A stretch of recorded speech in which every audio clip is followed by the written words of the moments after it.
This magnificent area, we don't really know what it's about. Where did it come from? Who built it? Why did they build it? Nobody knows. It looks like it could be Easter Island. It could be something else.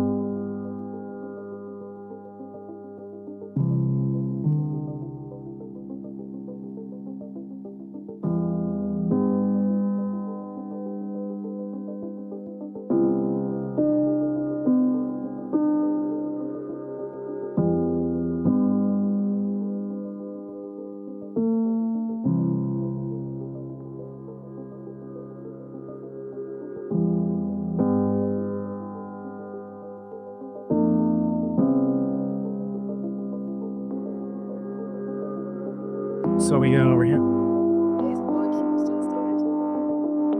So this whole area is built in the Paleolithic, the Neolithic area, 5,000 years ago. Imagine being here 5,000 years ago. How did they build it? How did they put it up? How is it possible? Maybe it was NASA. It could have been NASA that did it. So Stonehenge, what is it? Where does it come from? Did the Egyptians build it 5,000 years ago? I mean, how could this possibly have been done? Let's walk around it. Let's get a tour of all different angles of it. Beautiful time of day.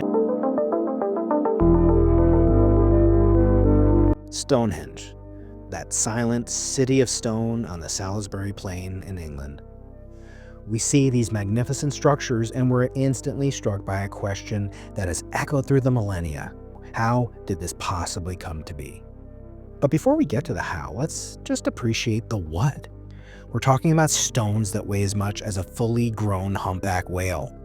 The giant stones known as Sarsen stones were quarried from about 20 miles away. They're the heavyweights. But the real head scratcher, the bluestones. These smaller 5-ton stones came all the way from the Preseli Hills in Wales. That's a journey of over 140 miles. Think about that. These ancient builders didn't have Amazon Prime. They had grit, ingenuity, and we have to assume a lot of very sore backs. It's the ultimate prehistoric DIY project. And they didn't even have YouTube documentaries and tutorials like this one.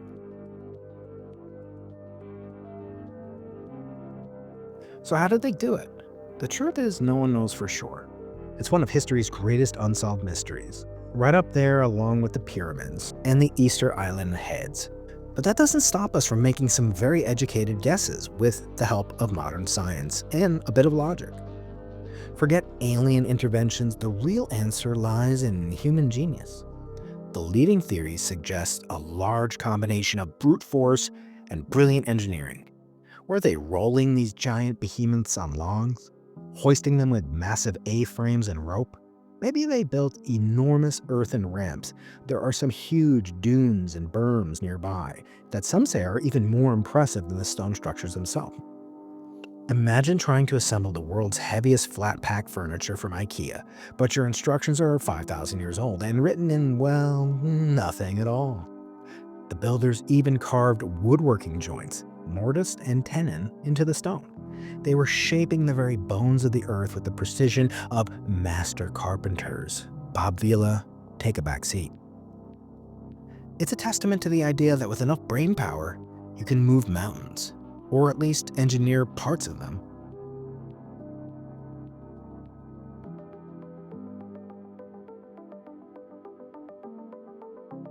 Now, it's easy to get fixated on Stonehenge itself, but if you zoom out, you'll find it wasn't built in isolation. It was the spectacular centerpiece of a much larger sacred complex. The ancient motto seems to have been the same as your realtor today: location, location, location. You have Avebury, a stone circle so vast it contains an entire village. You have Woodhenge and Durrington Walls, where the builders likely lived, feasted, and celebrated, and probably put some Doan's medicated back patches on their backs. At least, I hope they did. Then there's Silbury Hill, a man-made mountain of chalk, the purpose of which is still a mystery to this day. This wasn't just a monument. It was a thriving landscape, a Neolithic metropolitan area buzzing with activity for over 1,000 years. It tells us that the people who built Stonehenge weren't just building a structure, they were shaping a whole world.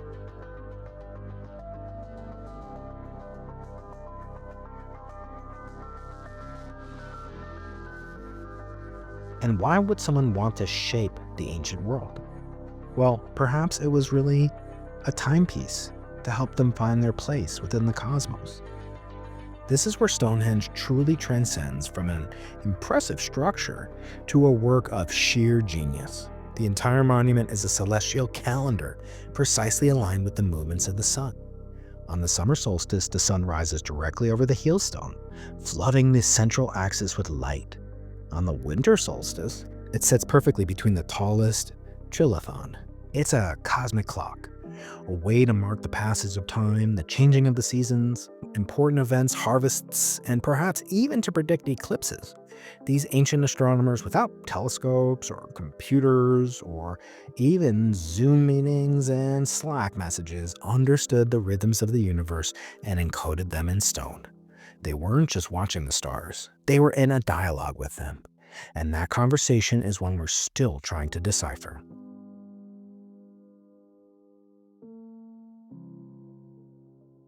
You might think that after 5,000 years, Stonehenge would have given up all its secrets. You'd be wrong.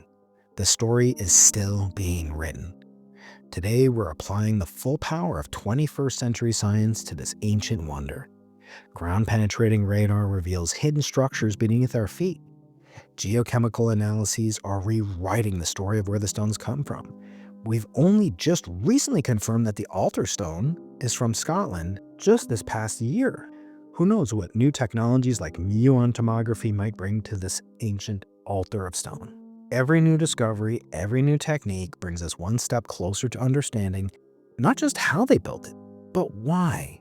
Stonehenge reminds us that there are still great mysteries waiting to be solved, written in the language of stone, time, and starlight. The universe is whispering its secrets, and all we have to do is listen and maybe marvel at their ingenuity and the creation they made. Our journey continues. A simple train ride, just a couple hours from one part of England to another. Roughly the same distance from the stone quarrying sites of Scotland and Wales to Stonehenge itself, but the real distance we're about to travel isn't ordinary at all, and it's not to be measured in miles, but in millennia. Now, the train is a time machine too. With every click of the rails, we're hurtling forward through time. 5,000 years of human history. A year every click. We're leaping past the Bronze Age, the Iron Age, the rise and fall of empires, the Renaissance, the Industrial Revolution, the Information Age, the Space Age, all of it. We're trading in the Stone Age for the Space Age. We have arrived at Jodrell Bank. Here, we no longer track the sun across the sky with stones. We listen for the whispers of cosmic creation itself. We've gone from charting our nearest star to capturing the echoes of the Big Bang, from seeing the light to hearing in the darkness. The tools have changed, but the quest has not. Astronomers, both modern and ancient, have the same exact curiosity. The same curiosity that inspired our ancestors to raise those stones back at Stonehenge now drives us to build these colossal dishes and ultra-cold telescope components. The desire to look up, to ask what's out there and what's our place in it all, that's the timeless engine of human discovery. All right, here we are. The famous Professor Lucio Piccirillo, former director, was a director? Yeah, I have been director for a brief period. Now we're here at the Lovell. It's Lovell or Lowell? Lovell. Lovell Telescope. After going to Stonehenge, you see come to a very different type of observatory. Much more modern, still pretty in sync with mankind's oldest desires. Here we have some more scientists here. Well, for example, the CIA took it over. Oh yeah. Yeah. And wasn't it used in the Apollo missions? Because now I was used to track the Sputnik. Ah, that's right. I was tracking. So that was the only This one. antenna. Yeah, the only antenna that could get the signal from the Sputnik. So they work with the CIA. Well, that's what I'm being told. That's the official. This was built 70 years ago, about 70 years ago. Years. Wow. How big is the diameter? is 76 meter diameter. So a football pitch. It's very, very impressive. I mean, the structure is still sound. Can it rotate? Do they still use it for anything? Or is it just a display? No, this is working. Most of the research is in pulsar, Oh, yeah. and they're trying to detect gravitational waves. From the pulsar timing. Yeah. I know. We have one of these. Well, Lucio's going to build this one. You can see a big bearing there. Yeah. The elevation bearing is part of a ship, the cannon. Oh, a turret. Yeah, a turret of the cannon. Wow. How long did it take to build? Here, let me. Oh, it was. The probably is written here. It was not long. I mean, Who was the founder? Yeah. So what he did after the war, he was one of the other people that actually worked on the radar. So he had a lot of equipment. He said, "What do I do with this equipment?" And so he said, "Okay, let's build a radio telescope." So they first tracked Sputnik to see if it was. They thought it was a weapon, basically, right? It was just a radio transmitter. They did. I met the man. I met. Yeah, oh, he was a remarkable man. Remarkable. Came with Somebody. yeah, full of shit. Yeah, the elevation turret. I mean, the bearing of the elevation. Battleship. Yeah. Yeah. So it could point 360, 180. It could flip over. Does it go all the way over, or just up to 90 degrees? No, it does the full. Well, you can see the thing goes full. Is that communications app? So no, this one is actually tracking Casey. And then it was used. Was it used during? See, this telescope used to monitor pulses, especially the crab pulse, utilizing the crab nebula. So we used that tau A for polarization for the Simons Observatory. I know. That's one of our calibration sources. So 7 is the Mark II telescope. Okay. Was the first one. It's completely automatic. And it's sort of the Emerlin, Now tell me about SKAL. What is SKAL? Here, come on. Square Kilometre Array. SKA stands for Square Kilometre Array. It's essentially a telescope whose aim is to get a 1 square kilometer collecting area, obviously with many, many dishes. Oh, it's moving. Oh, no, it might be. That's my dauber. No, I think they're preparing to move. Oh, has he been in there? I have been up to there, not inside the. Inside of the. Yeah. Inside is only for the technical. They wanted the service maintenance. Yeah. Although I wanted to, brother. Yeah, I'm sure. I wanted really. So you can see actually the access to the inside of the. You see some steps there. You see? yeah, Yeah, that's that, and then it goes into a door. Then you can access the. you go all the way up. Yeah, there's a catwalk. It looks like from the outside. That's an interesting walk to do. Yeah, I'm sure. In the winter, at night, With wind and yeah. it's a nice day. So anyway, it's a remarkable dish. And they have machine shops here. Yeah, there is a machine shop. Now, all the scientists are in Manchester. Here, just the technical stuff running the telescope. Was it always affiliated with Manchester? Yes. Zara Lowell was research. Well, it's His base. I don't know actually why it was given to the University of Manchester, but I think part of the funding. Certainly now, Manchester is There's a prime. paying for. Now there's another telescope here. That's a 7-meter diameter telescope, a little bit bigger than the Simons Observatory telescope. Then there's a big telescope over there, and that telescope just looks at a calibration source called the Crab Nebula, or Taurus A. It's a polarized supernova remnant discovered in the year 1054. In a milky white. In the center of it all is the Crab's pulsar, a rapidly rotating neutron star. The pulsar has an incredibly strong magnetic field and rotates very fast. It produces a wind of energetic particles that we call a pulsar wind nebula. These thin bright lines trace the shape of the magnetic field around the pulsar. That was actually used for calibration for the Simons Array and the Simons Observatory. Yeah, the pulsar has a pulsar at the center of it, and it can detect it really easily. Now, when the first pulsars were discovered by my past guest, Jocelyn Bell Burnell, she thought that she had been seeing alien communication because the pulses are so regular, they come off so... No, it was a tongue-in-cheek nickname that I gave these things. we needed some sort of short name. You can't ever talk about, that funny source we keep seeing at 1919 plus 23? Yeah, indeed. So I was, ruminating, last night as I was looking over your books and your work, and there's a wonderful short documentary about you in the New York Times from earlier this year. I will link to that in the video and text description. But I was thinking you really did do something quite remarkable, perhaps for the first time in human history, which is that you used your brain to discover something, not just your eyes through a telescope, because you made these first discovery of these objects, which we call pulsars to this very day. And I was thinking about all the serendipitous things that had to come about for that to happen, the right wavelength, the right time, the right instrument. And I wonder if you can tell me, are you as fascinated by pulsars now as you were when you discovered them, 54 years ago? Just to backtrack slightly, I think we don't want to imply that nobody else has a brain.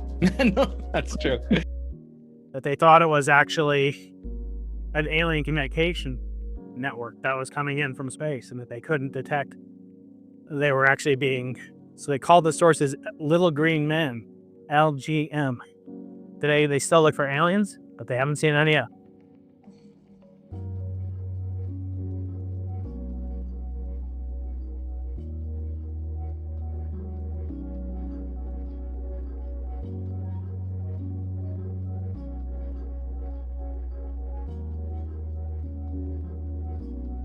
So the whole telescope tilts on its axis like this in the elevation, and then rotates on this huge rail track in azimuth. It's kind of about twice or three times the distance of Stonehenge. They're both used for astronomical purposes. We know more about this one, but it seems to be in even worse condition than the Stonehenge. So this huge rail system goes back and forth, and then it rotates on this other track system here. So this track system works perfectly. We're gonna go get a tour of the inside. All the computing takes place inside. They use massive computers to connect the telescope. And so what's going on with the Simons Observatory? What's being built here? Explain what's being built there. Oh, we have two SATs, the immersed radio frequencies. That's 150 gigahertz and 90 gigahertz. That's where the sun being brightest. 50. So we went for the peak, around the peak of the CMB.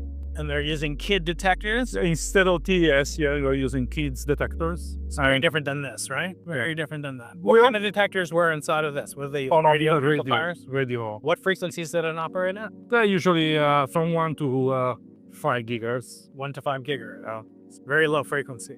But that's where the water line is. 14. That's when the pulsars are detected. The pulsars were good. But now the actual array that the pulsar detection, she used a bunch of linear antennas, right? Or in a field somewhere, right? Yeah, other dishes like this, smaller, but no, this way. And so actually, the e-learning will be described by Simon Garrington, so we can. He will give you the proper. He'll give us a nice. Yeah, the proper data. Perfect.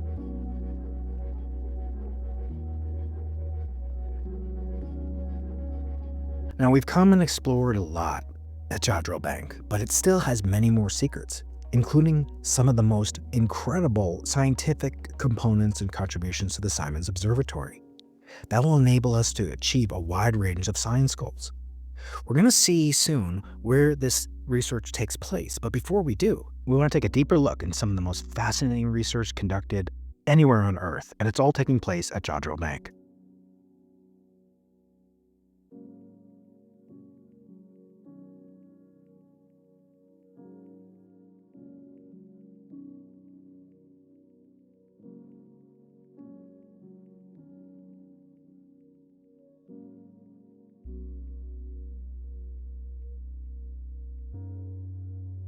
The United Kingdom received funding at an astonishing amount of over 20 million Great British pounds, and that's going to be put to great use to enhance and upgrade the Simons Observatory.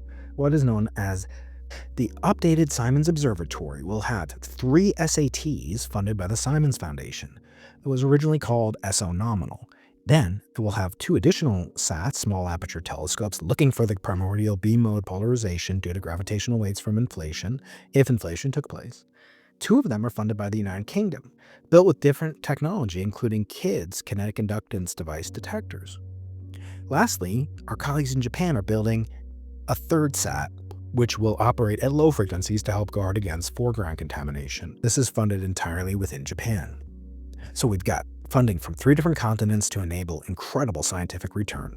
So this SAT started observing in late 2023 and will continue going through at least 2028, at which time we'll switch over to the full contingent of 6 SATs plus the 30,000 or more detectors in the Simons Observatory Large Aperture Telescope, which, large as it is much smaller than the Lovell Telescope shown here. We're the SKA, which is the largest radio telescope ever made. They have different printouts. Azimuth signal versus Toji. Comet signal to be warm. We need to go deeper questions. Wow, so this is the control room. Well, that is authentic. That's authentic. That's right. Yeah. This is Peter Timmy, past guest on the podcast. He's backlit horribly, going this direction. We're ready for your chorus. Peter, remember your appearance on the podcast too? Fan favorite. Yes, Father's Day episode. I think it was 2021. You know, it's been a while since you've been in Wisconsin and spent your own days at the observatory and through the cold winter and so forth. But we've passed into a new phase before the bugs have come. At first glance, this could be a plantation of Christmas trees in the Australian outback, but you're looking at what some are calling one of humanity's biggest ever scientific endeavours.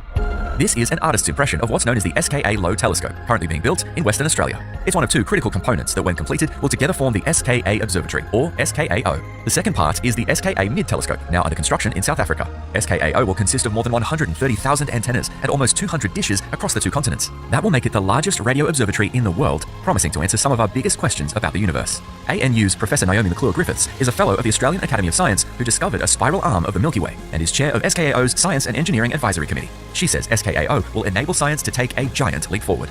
It's the chance to be able to see the very first stars in the universe and when those turned on.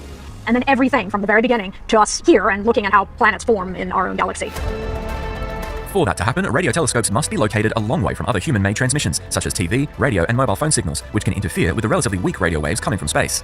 That makes this site on Wajiri country ideal. It's already home to precursor telescopes like this one. The site itself is called Inyarimana Ilgari Bundara, the CSIRO Murchison Radio Astronomy Observatory, which translates to Sharing Sky and Stars. The traditional owners agreed to host the science facilities on their land as part of a broader agreement that will ensure educational, social, and economic benefits for community. And the benefits to society as a whole can't be overstated. Science Minister Ed Husick says SKAO's cutting-edge technology will expose Australian businesses to new skills and capabilities. We will see those changes flow on for generations to come. SKAO will also enhance Australia's growing space industry, with scientists from around the world making regular use of the observatory. Some will even be on the lookout for intelligent extraterrestrial life. If an alien species were out there trying to reach out and say hello, by the time that radio signal got to Earth, it would have been so weak we wouldn't be able to detect it, says SKA Low Telescope Director Dr. Sarah Pierce, but that changes with SKAO. The observatory will start producing science before the end of the decade. So yeah, let's take a look. Now we're about to hear something fascinating. The SKA is one of the most impressive and ambitious projects that humanity has ever devised, let alone in astronomy. Okay, yeah, we're all hearing. And welcome to the observatory. This is the heart of the observatory. This is the control room for both the big Lovell Telescope, 250-foot, and a whole network of telescopes that we operate across the country. We draw remotely, but remotely operated, but you can do. Might need to be on in clicks. You've had a look at the telescope from outside already, I guess. You've been up there. Okay. So right now we're doing some painting on the telescope. We need to do some painting every year to try and keep it in good condition. It's been here since 1957. So remarkably fast project. So the telescope was conceived in 1950. So we had the memo of the meeting of the Royal Astronomical Society where they said, okay, let's go ahead with this project in some form in February. By October, November, they had the whole steelwork design. And that was lucky because that was when Sputnik was launched, right? Yeah. Well, this is 1950. Oh, 1950. I think so. 1970. So they had the whole design. So from sort of let's go to whole design was 6 months. Because they started digging in spring 1952, and by 1957 it was complete. So remarkably fast. What was amazing was also they changed the design of the telescope while they were building it. The original design didn't look like this. It was designed for much longer wavelengths, so 8-meter wavelengths, with very coarse, sort of 4-inch mesh for the surface. There's just a single girder between two towers, like a bridge. So it's built by a bridge designer. So it's just a single sort of beam between two towers, and then radial ribs to support a mesh surface. But after they built the foundations and started to build the towers, they completely changed the design, realized they wanted to go to higher frequencies. They wanted to do 21 centimeters. So we would have let 21 centimeters straight through. Yes, sir. And also, there'd been the Ministry of Defense that said, could you make it work for a missile track? And they made that suggestion. Said, okay, that we need to make it much better performance. I agree, it's much better surfaces. And then step back. So, okay, you have some of our own plans now. So the telescope became completely changed its design. And this is, just guys with drawing tables and slide rules redesigning that in a matter of months, completely changed the design. But stuck to the schedule, eventually. And then it ended up, of course, twice as heavy, 4 times the cost compared to originally. So it was on schedule, almost a factor of 4 or 5 in the budget, which was a financial crisis at the time. As you say, what saved it was Sputnik. Yeah. So just, in the month that they finished it, the first satellite was launched. And this is one of the first things to track the Sputnik satellite. It's not the satellite, the rocket. So they put out 36 megahertz and then 120 megahertz radar arms. And they got an echo on this rock body, which was still in orbit separately from the Sputnik satellite. So certainly it was built entirely for radio astronomy. Yeah. But it had the second role in some space tracking activities in the sort of... Was it used at all during the Apollo, like as a communication link or anything? Yeah, so actually during the Apollo landing, the small telescope on the roof tracked the Orlando, and we have the Doppler signal as you see Armstrong taking the manual control as the Doppler, as it becomes wiggling idle. But at the same time, so there's a Soviet mission landing on the moon at the same time. Right. So Luna 15 was a Soviet sample return mission that crashed in the surveys while Armstrong were on the surface of the moon. So we've got the recordings of them tracking that. So this was tracking the Soviet crashing into the moon surface, and so we have them, and they realized straight away that we crashed. They haven't made a successful landing for which they could do a sample. Right. So so did that. So that was 69. Earlier in the 60s, we'd intercepted signals from all the Soviet lunar missions and space missions. Which it was in their interest for us to do that. So it was in the Soviet interest to have a sort of independent verification, right, what they're doing. So nowadays, there's a whole cohort of people online that don't believe the Apollo moon landing happened, but it's actually the Soviets that confirmed that the Americans did that. Yeah, there's steady skepticism in the U.S. In the U.S. It's good. Okay. Here, it's just crop circles, right? That's the only thing. So that was a small part of its science. It was built entirely of science and continues to be used in science and sort of front-rank instrument. Most of what it does at the moment is pulsar timing. So it's, one of the part of these pulsar timing arrays, where we're getting whole networks of pulsars for long keying.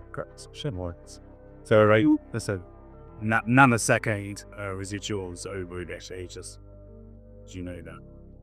that word is nearing a detection. It's not a detection yet, but the combination result when this was built, there's a knife cut smaller telescopes near here that have already established the site. So the site was established right after the war. So and V-Day was May 1945. By July, Lovell was here doing experiments. He was trying to get radar echoes from cosmic rays from the upper atmospheres. His charge particles, science stuff atmosphere, trying to get a radar echo from that. He brought some equipment here. There was no electricity. No houses have electricity. We went to the garage. This garage where we used to get our cars serviced, just over the road. They have a little generator. So he hooked up his equipment to that generator at go. And then that led to, so by December, they came and set things up on this side, probably. So they firstly used antennas on a searchlight now. And then they built this tower, 220. Usually, but now it's this piece. Now it doesn't work. And that problem test is you got up in from drawings. First issue. Radio emission from another galaxy. We got to about seven. Yeah. So I've even done on radar stuff at 7 gigahertz as well, South Media. And then the network of other telescopes are built. I mean, Lovell had ambitions for much bigger telescopes. Probably Much the Mazunkai, so it's probably for some it would be 500 feet plus. So 5 kilometers across. That would be so you will sit there, along this road, and on the right you will see the. So when those Just Sabbatarian. Perfect. he had plans for that was so this was the Mark 1. Okay, the Mark 2 was that elliptical one over there. The Mark 3 was this. All these were written down in 1961. Mark 3 was like a Meccano version of the Mark. Thank you very much for very well. Yeah. Initially thought of having that on a rail track to do variable baseline interferometry, and then thought about sites in Wales. That was they did a massive, spent a lot of money on the feasibility of that. Had the full design, got a model of the design here.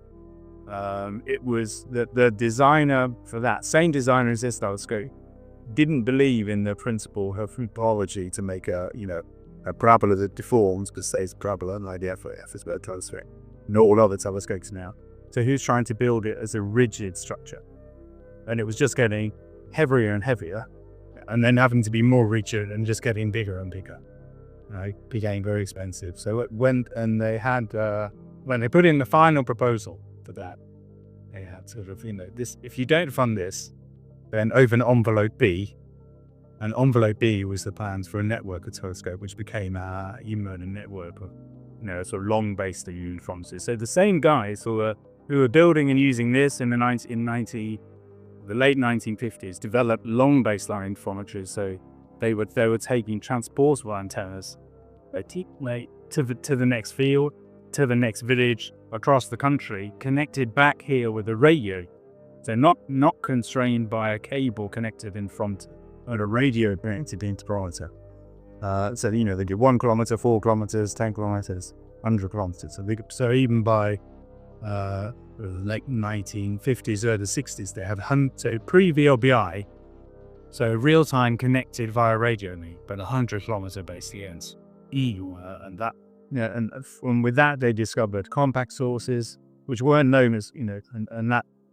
Those positions were passed to the Caltech group. Were using Palomar to search for whatever they were. And that became quasars. Those long baseline experiments sending their latest results on the compact options to Caltech could lead to the discovery of quasars. we have a time constraint for the SKA. Sorry to interrupt. So I was like, I'll show the history, but I say, yeah, no, that's great. email is the leading instrument for high resolution. Yeah, can we get an explanation of it, or are they going to use it now? Sorry. Can we take a look over there with us then, or do you have quick explanation that you murdered? Not of rating at the moment because we're doing some maintenance as we are on the other times. So this is 200 kilometers of separation of antennas. Can hold that. So across the UK. So that gives us 50 milliarc-second resolution. So similar resolution to. Sorry, how many telescopes are there? So there's 5 other telescopes across the UK plus 2 telescopes here. So 7 telescopes altogether. So yeah, that gives us a resolution of 50, 100 milliarc-seconds. Same sort of resolution as the HST or Webb, but at radio wavelengths. And that's a UK facility, international facility used by hundreds of scientists in the UK and around the world for everything from formation of planets, formation and evolution of stars, evolution of galaxies, even weak lensing for dark matter, dark. What's the longest baseline between the 220 kilometers. Wow. Okay. Yeah. And that's up north or south? Though? That's from actually from Cambridge is the most distant one. Yeah. To one in Shropshire, which is a bit south and to the west. And 2 of those are offline, or Well, we're doing maintenance at various telescopes at the moment because it's summer. We do some. So at the moment we're doing some painting of. So these ones. So knock in and you'll wait and see pick near. They're similar to the VLA dishes. So they're 25 meter, 80 foot, 85 foot dishes. Cambridge is a 32 meter telescope.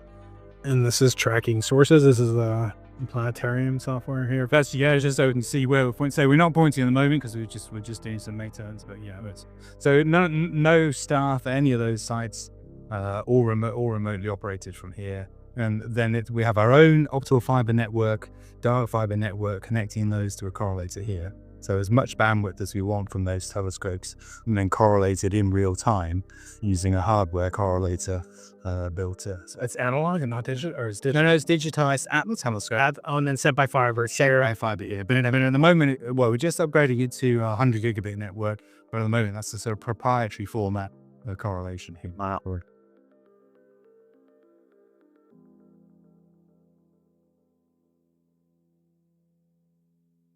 Out into the famously sunny skies of South Manchester. We have had a very nice summer up here relatively recently. So Yes, a little bit clearer during our visit. Yeah, so far. anyway, Okay. hi, my name's Keith Grange. So I'll take you over to the SKA headquarters there. But just on the way, I'll point out this radio telescope here, and just actually really for comparison, because this is a 12.8 meter diameter telescope. So just bear that in mind when I tell you about what the SKA is going to be. So the SKA is a new radio telescope that's being built at the moment, and it has a slogan of 3 sites, 2 telescopes, 1 observatory. So this is one of the sites, the headquarters here, and then we've got 2 telescopes actually being constructed at the moment, in one in South Africa, one in Australia. And they're actually rather different telescopes. I'll show you shortly, hopefully, well, the 2 different types of technologies. There we go. Right. So, welcome to SKA headquarters.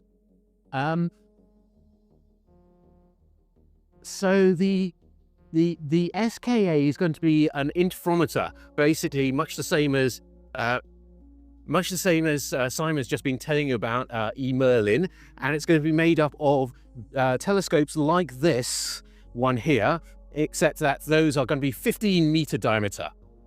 So by comparison, just a little bit bigger than the one you just saw out there. The thing is, though, there's going to be 197 of these scattered around in the Karoo Desert in South Africa. And so the maximum baseline, so the maximum distance between any of those antennas is going to be 150 kilometers. And as Simon told you, that's what actually gives you the angular resolution, the resolving power to be able to actually pick out really fine detail in astrophysical sources. Also, if you have a look at this thing, you can see it's made up of panels, of which this is an example here. So if you get yourself, I don't know, 80 or so of these panels and stick them together, then you will actually allow yourself to build one of those SK dishes. So these triangular panels are basically shown in miniature there, almost as big as Peter. Yeah, so I think that this was taken off we recently had a summer science exhibition down in London where people were invited to go and sign the thing, which is why it's quite so colourful. And I think this is also part of their display where you can actually find out wonderful facts about what the epoch of reionization is and things like that. So this is that's the telescope that's going to go down to South Africa. In Australia, we're going to have a rather different type of telescope. which is made up of this rather less prepossessing type of antenna like this. This is a log periodic antenna, okay? But the amazing thing about this is that in Australia, we're going to have 131,000 of these. So that's just a mind-boggling thing. The simulations of what this will look like are quite incredible. And now they've actually got their best part of 8,000 of these things already deployed. In the They were in the outback, yes. It's in a really deserted part of Australia, just to the north of Perth. And in fact, the area that they've got has a longest baseline about 70 kilometers or so, and it's so deserted that the population in that area is about 21. Okay, so it's the size of the Netherlands with a population of 21. So we're really trying to get away from human habitation to try and get as little radio frequency interference as possible. And the difference between these two telescopes is this one's going to be looking at low frequencies, so long wavelengths. So it's going to go from 50 megahertz all the way up to 350 megahertz. For reionization. Exactly, yes. Whereas those rather more traditional kind of dish telescopes, of which we have 197, those are going to go from 350 megahertz up to 15.5 gigahertz. And so actually we span quite a huge range of frequencies, which mean that there's a gigantic amount of science that you can do, which just to illustrate that, here's the SKA science case. Anybody want to feel the weight? So this is 135 chapters worth of science that was come up with back in it's quite good. If you're ever looking for a Christmas present for someone, there you go. And it really does. The thing about the SK is it really does have a really broad science remit, and so there's plenty of these kind of panels here showing the different science working groups of the SKA and the type of work they're going to have going on. The other thing, and because I'm mindful of the fact that I've only got 3 minutes left, just if you come this way, I always feel as though, although it's not actually anything to do with the science, but it's quite nice to see. As long as they're not using it, we should have a quick peek into the council chamber. Council chamber. Okay, come on in. So, wow. This is this for the observatory. This is what you need. I mean, it always feels to me as though this is either the UN or you should have Stablo Blofeld sitting here with a white cat, kind of stroking it. $1 million that will unleash the labor. Exactly. And the other thing to say is this is quite an international experiment. Here's the flags of all the... yes, you can now go and stand beside your favourite flag. So this is actually used regularly for local internal meetings. It's used for council meetings. We also actually get to, as part of the University of Manchester, to be able to borrow this every now and again. So for example, the symposium that happens often happens here. So that's a meeting. Well, for a group meeting, it might be a little bit over intimidating, but it's a nice kind of thing to have available, and it is a. I really love working here because if you're in the middle of a really tedious Zoom meeting, you can just look out the window and you get a bit of inspiration for seeing the Lovell Telescope out there. So it's a very nice site to work at. From stone circles to great steel dishes, the tools have evolved, but the fundamental quest remains the same. We want to get to know our universe and how we fit into it. Today we've taken a journey from the Stonehenge to the Space Age to the SKA Age.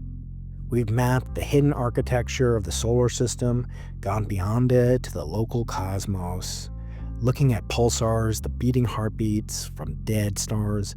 But the quest will not end until we get back to the very first stars to ever form. That will come online soon with the Square Kilometre Array. Soon we will be listening to the first sounds of the early cosmos's earliest structures to form. The early cosmos remains a mystery, shrouded in what's called the Dark Ages, but they won't remain dark for much longer. Stay tuned next time for another fascinating journey into the impossible with me, Brian Keating, the Chancellor's Distinguished Professor of Physics at UC San Diego.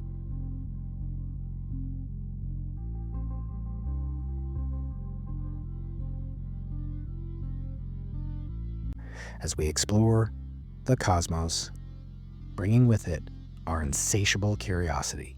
Click here for a video that I know you're going to love. Don't forget to like, comment, and subscribe.